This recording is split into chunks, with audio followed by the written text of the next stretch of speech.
Bienvenue sur la chaîne. Et si la clé d'une performance durable tenait à la façon dont vous formez vos équipes? Aujourd'hui, découvrez la méthode TWI Training Within Industry, l'approche Lean qui a transformé la productivité de Toyota et de milliers d'usines dans le monde. On va s'intéresser aujourd'hui à un document assez étonnant. Imaginez, on est en plein cœur de la Seconde Guerre mondiale, un moment où la production industrielle était une question de vie ou de mort, et c'est là qu'est né un manuel, non pas sur la stratégie militaire, mais sur l'art d'enseigner. Et ce qui est fou, c'est que ces leçons sont toujours d'une pertinence incroyable. Ces quelques mots, écrits en mai 1944, plantent tout de suite le décor. On comprend que l'enjeu, ce n'était pas juste d'apprendre un métier, non, c'était de contribuer à un effort de guerre absolument vital. Chaque personne bien formée était une pièce essentielle de la machine de guerre. Pour vraiment comprendre l'importance de ce guide, il faut se remettre dans le contexte de l'époque. La guerre, elle ne se gagnait pas uniquement sur les champs de bataille. Elle se jouait aussi, et peut-être même surtout, dans les usines. Et là, l'industrie américaine faisait face à un défi de formation gigantesque. Franchement, essayez d'imaginer le casse-tête. Il avait des millions de travailleurs qui devaient monter en compétence sur de nouvelles machines.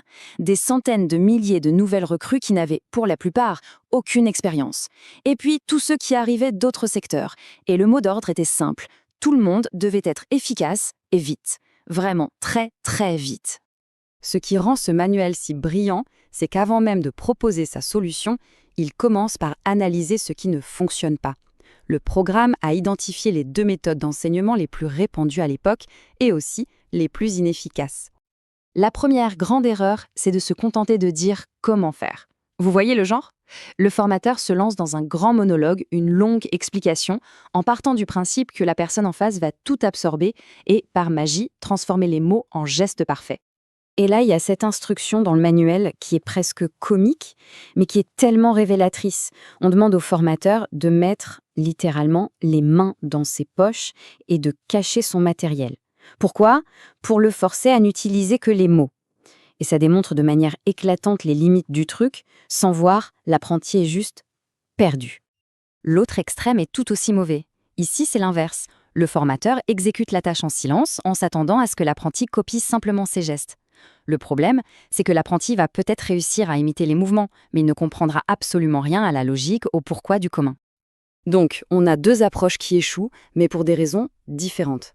La première, juste parler, ça submerge le cerveau d'informations abstraites. La seconde, juste montrer, ça trompe le regard, ça ne donne pas les clés de compréhension. Au final, dans les 2 cas, le résultat est le même, un échec. L'apprentissage ne se fait pas. Et tout ça, ça nous amène à l'idée la plus forte de ce manuel. Une phrase qui est martelée, page après page. C'est un principe simple, mais radical. Si la personne n'a pas appris, c'est que la personne qui enseigne n'a pas bien fait son travail. Ça renverse complètement la perspective. La responsabilité de l'apprentissage repose sur la méthode. Bon, une fois qu'on a bien compris ce qu'il ne faut surtout pas faire, le manuel présente enfin sa solution. Une méthode simple, structurée et qu'il qualifie lui-même d'infaillible. Alors, voyons un peu en quoi elle consiste. Voilà le cœur du système. Chaque étape est pensée. D'abord, on prépare, on met la personne dans de bonnes conditions pour apprendre.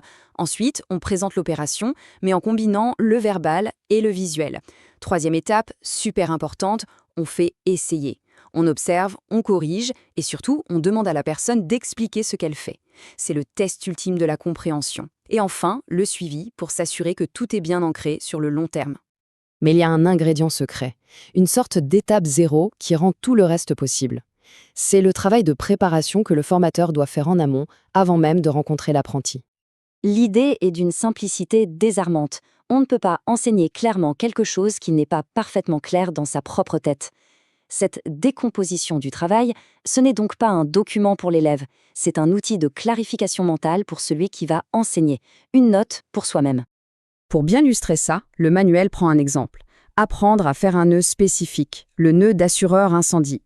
Si on tente de l'expliquer de manière décousue, avec plein de détails, ça donne une description de 163 mots. C'est long, c'est confus et c'est impossible à retenir.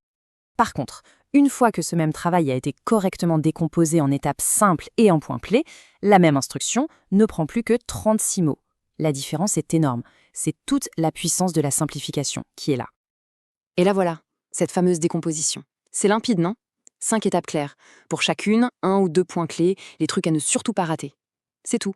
C'est un plan d'action parfait, qui élimine tout le bruit tout le superflu pour ne garder que l'essentiel. Alors, on pourrait se dire, c'est bien beau tout ça, mais pourquoi est-ce qu'un manuel vieux de 80 ans, conçu pour les usines en temps de guerre, nous parlerait encore aujourd'hui? Tout simplement parce que les principes fondamentaux d'un bon enseignement, eh bien, ils sont temporels. Pensez-y une seconde. Se préparer soi-même avant d'expliquer. Découper un gros problème en petites étapes. Identifier les 2 ou 3 détails qui font toute la différence. S'assurer que la personne a vraiment compris au lieu de juste supposer qu'elle a compris. Et enfin, jeter un œil par la suite. Que ce soit pour former un collègue, expliquer une recette ou aider à faire des devoirs, ces règles d'or s'appliquent partout, tout le temps. Et pour finir, ce document nous laisse avec une question assez vertigineuse. Toutes ces petites frustrations du quotidien. Un meuble en kit mal monté, une nouvelle procédure au bureau que personne n'applique, une conversation qui se termine en malentendu.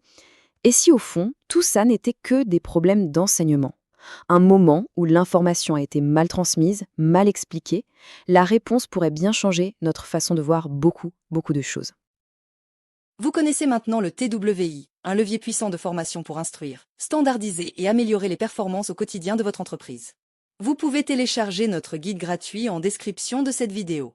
Cette vidéo vous a été présentée par Theos Consulting, votre expert en transformation d'entreprise. Rejoignez notre chaîne pour découvrir comment nous pouvons vous aider à transformer votre organisation.